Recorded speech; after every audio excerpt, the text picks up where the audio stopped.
ఓం శ్రీగురుభ్యో నమః. హరి ఓం. ఓం జగతం పితరం వందే పార్వతే పరమేశ్వరం.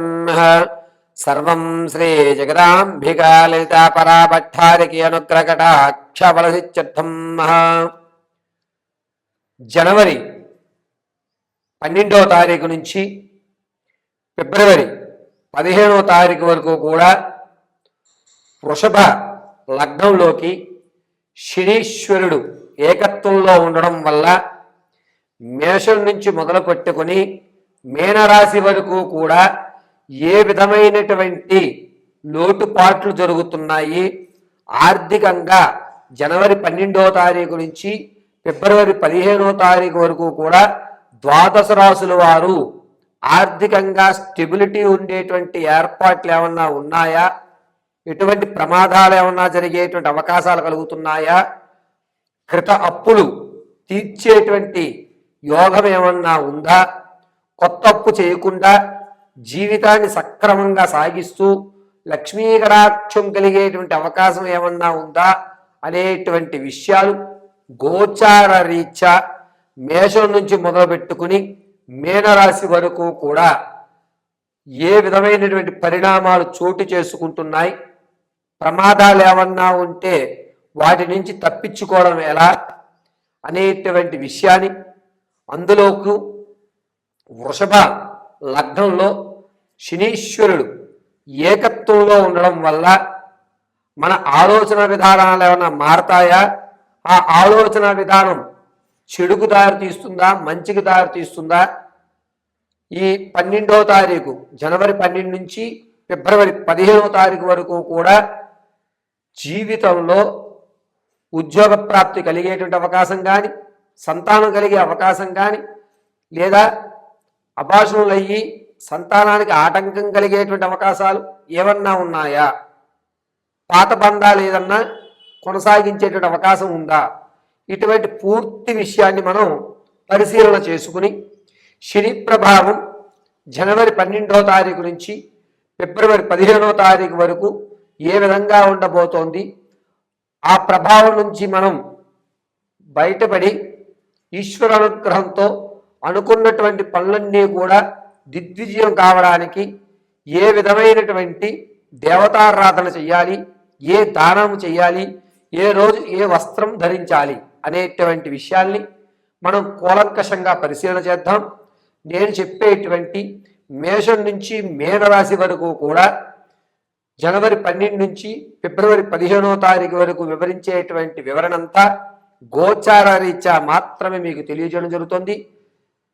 ఈ విషయాన్ని గుర్తుంచుకుని అమ్మవారి అనుగ్రహంతో, నాకు ఉన్నటువంటి జ్ఞానంతో మీకు ద్వాదశ రాశుల వారికి శనీశ్వరుని యొక్క ప్రభావం ఏ విధంగా ఉండబోతోంది అనేది మనం ఒక్కసారి ఇప్పుడు పరిశీలన చేద్దాం. మంగళం మహత్.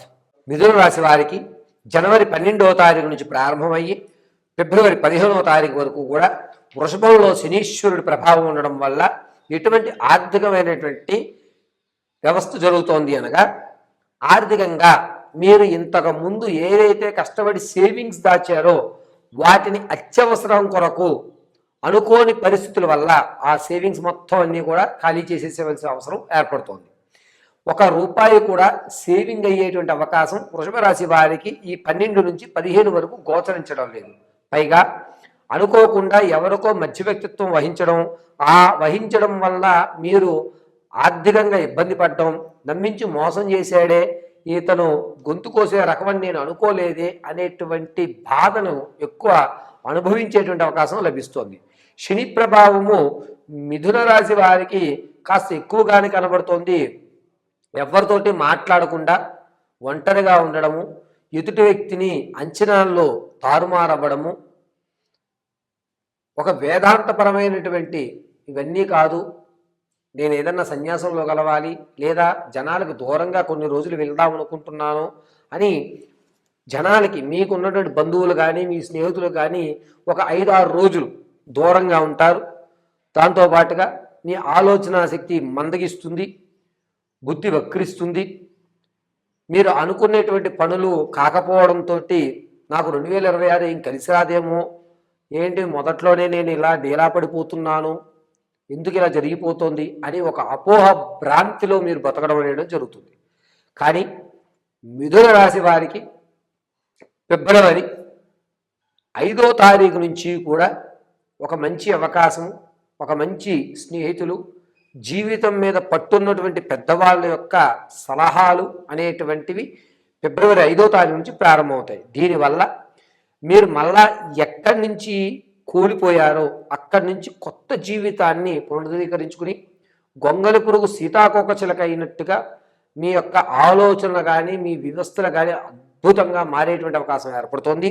అధైర్యపడకండి, ప్రతిదీ కూడా ఈశ్వరుడి అనుగ్రహంతో జరుగుతుందని నమ్మండి. మీరు డీలా పడినా, మీరు ఆనందపడినా, మీరు బాధపడినా, ఒకళ్ళు మిమ్మల్ని వెన్నుపోటు పొడిచినా సరే మిథున రాశి వారు ప్రతిదీ కూడా ఈశ్వరార్పణం అని ఈశ్వరుడికి వదిలేయండి.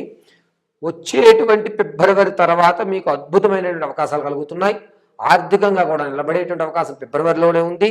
జనవరి కొంచెం గడ్డు కాలంగా చెప్పవచ్చు.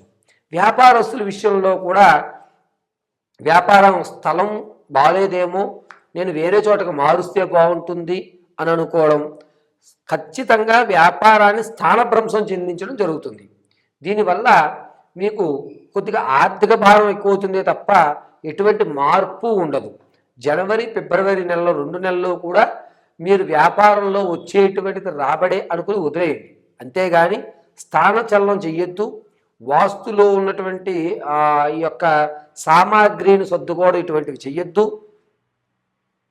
ఈశ్వరానుగ్రహం అని మాత్రమే మీ యొక్క వ్యాపారాలని వదిలిపెట్టుకోవడం చాలా మంచిది.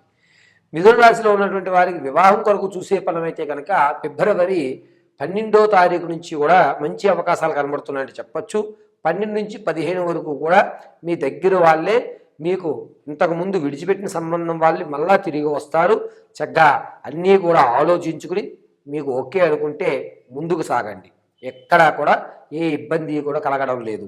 మిథున రాశిలో ఉన్నటువంటి వారు వృషభ లగ్నంలోకి శనీశ్వరుడు ఏకత్వంలో ఉండడం వల్ల ఆరోగ్యం విషయంలో పక్కటెముకలు కానీ లేదా గ్యాస్ట్రిక్ ట్రబుల్స్ కానీ ఎక్కువయ్యేటువంటి అవకాశం ఏర్పడుతుంది. కాస్త ఆహార నియమాలు పాటించుకోవడం చాలా ఉత్తమము. పైగా మిథున రాశి వారికి జనవరి 22వ తారీఖు నుంచి ప్రారంభం చేసుకుని ఫిబ్రవరి 2వ తారీఖు వరకు కూడా శరీరం మీద కాస్త చర్మ వ్యాధులు కానీ లేదా నేను చెప్పినట్టుగా గ్యాస్ట్రిక్ కానీ ఈ పక్కటెముకలు లాగడము, కడుపులో ఏదో బర్నింగ్ మంటగా అనిపించేటువంటి ఒక ఫీలింగ్ అనేటువంటి కనబడ్డము, ఎంత వైద్యుని దగ్గరికి వెళ్ళినా ఆ రోజుకి ఉపశమనమే తప్ప పరిష్కారం కనబడకపోవడము అనేది జరుగుతుంది. ఫిబ్రవరి 10వ తారీఖు తర్వాత ఆ వ్యవస్థ అంతా కూడా కొంచెం తగ్గడం, మీరు మళ్ళా పాత వ్యక్తులుగా మీరు మారడం అనేది జరుగుతుంది. ఆరోగ్యం విషయంలో కొంచెం మిథున రాశి వారు జాగ్రత్తగా ఉండాలి. అయితే మిథున రాశి వారు వ్యాపారం కొరకు ఎవరైతే చూస్తున్నారో మీ వ్యాపారాలు ప్రారంభం చేయాలనుకుంటే కనుక ఈ జనవరి 28వ తారీఖు నుంచి చక్కగా మీరు ప్రారంభం చేయండి. మీకు కలిసి వస్తుంది. రియల్ ఎస్టేట్లో కానీ స్టాక్ మార్కెట్లో కానీ ధనాన్ని ఖచ్చితంగా మీరు ఫిబ్రవరి 2వ తారీఖు నుంచి పెట్టుకోండి. అద్భుతంగా మీకు కలిసి వచ్చేటువంటి సూచనగా చెప్పవచ్చు. ఈ మిథున రాశి వారు 12వ తారీఖు నుంచి ప్రారంభం చేసుకుని జనవరి 12 నుంచి ప్రారంభం చేసుకుని ఫిబ్రవరి 15 వరకు కూడా ప్రతిరోజు తామర పూసలతో లక్ష్మీదేవి ఆరాధన చేయండి, లేదా నృసింహస్వామి ఆరాధన చేయండి. గురువారం అంత పెద్ద మంత్రం మేము చెప్పలేమండి అంటే కనుక నమో నారాయణాయ నమః అని తామర పూసలతో ఒక మాల అంటే 108 సార్లు తిప్పి చక్కగా కళ్ళగద్దుకుని ఆ తామర పూసలు మళ్ళా భగవంతుడి దగ్గర పెట్టుకోవాలి. మెల్లో వేసుకోవడానికి పనికిరాదు. తదనంతరము ప్రతిరోజు కూడా ఏదన్నా రావి చెట్టు మొదట్లో ఆవదంతో పసుపు ఒత్తు వేసి దీపారాధన చేయండి. సర్వము శ్రీమన్నారాయణ కటాక్షం కలుగుతుంది.